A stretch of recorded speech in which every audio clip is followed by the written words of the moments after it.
Gangrape का आरोपी परिवार बैठा धरने पर। दुष्कर्म पीड़िता के भतीजे के लापता होने के आरोप में जेल गए आरोपी परिवार ने की सीबीआई जांच की मांग। जिला मुख्यालय के बाहर अनिश्चितकाल का दिया धरना। आरोपी परिवार का आरोप पुलिस बेवजह कर रही प्रताड़ित। दरअसल 2 अक्टूबर को दुष्कर्म पीड़िता के भतीजे के लापता होने के बाद से ही आरोपी ब्राह्मण परिवार के लगभग 12 लोगों को संदिग्ध के आधार पर हिरासत में लिया गया था। पुलिस की छानबीन में जब बच्चे का कुछ पता नहीं चला तो उसने आरोपी परिवार को दोबारा जेल में डाल दिया। ब्राह्मण परिवार का आरोप है कि पुलिस व पीड़ित परिवार द्वारा बिना किसी सबूत के बेवजह उन्हें प्रताड़ित किया जा रहा है। साथ ही उनका ये भी कहना है कि पुलिस इस मामले में केवल एक तरफा जांच कर रही है, जिससे उनके परिवार को असुरक्षा महसूस हो रही है। परिवार ने जिला मुख्यालय के सामने धरना देकर सीबीआई जांच की मांग की है। आरोपी ब्राह्मण परिवार को न्याय दिलाने के लिए कुछ ब्राह्मण समुदाय भी सामने आए थे। उसमें मेरे पिता भाई का नाम ले लिया तो उसी नाम के आधार पर उन लोग को जेल हो गई सर, जेल भेज दिया गया।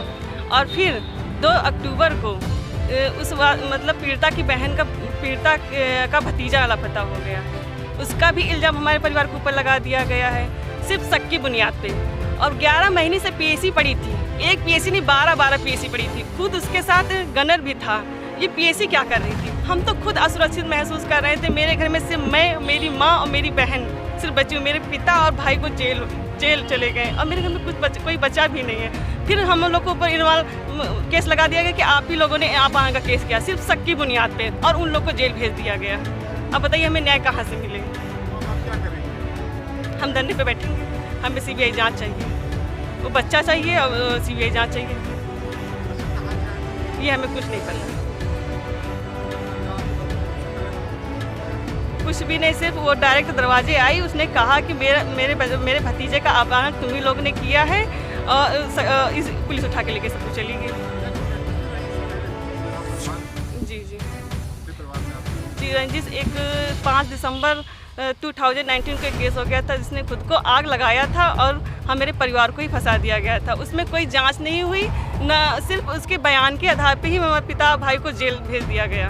कोई जांच नहीं हुई उसकी। जी 5 लोग फिर चले गए, 10 लोग हो गए। अब 2-3 लोग और बचे, फिर जाने की तैयारी है। आज सीओ को आपने ज्ञापन दिया है, क्या ज्ञापन में मांग है, किस तरीके की ज्ञापन में अपील की गई? अखिल भारतीय ब्राह्मण महासभा की जो हम लोग खड़े हुए हैं जिला संगठन, हम लोग ये मांग कर रहे हैं कि जो भाटनखेड़ा में जो लोग बंद किए गए हैं, जिसपे एक बालक का जो है अपहरण की घटना सूचना आ रही थी, उसमें हम लोग ये चाहते हैं कि निष्पक्ष जांच हो और अगर दोषी ना हो तो वो लोग छोड़ दिए जाए। वो लोग करीब 5-6 दिन से थाने में बैठाए गए हैं, अभी तक उस बालक का पता नहीं चला है। संगठन की ये कामना है कि बालक सफल मिल जाए, उसको कहीं कोई क्षति ना हुई हो। अखिल भारतीय ब्राह्मण महासभा को उतरने की क्या जरूरत है? अखिल भारतीय ब्राह्मण महासभा इसलिए उतरा कि तमाम इस तरीके की घटनाएं हो रही हैं जिसमें पुलिस द्वारा स्पष्ट रूप से जांच न करके निर्दोषों को जेल भेजा जा रहा है। अखिल भारतीय ब्राह्मण महासभा ये मांग करती है कि जब तक स्पष्ट रूप से जांच न हो और दोषी न पाया जाए, उसको जेल न भेजा जाए।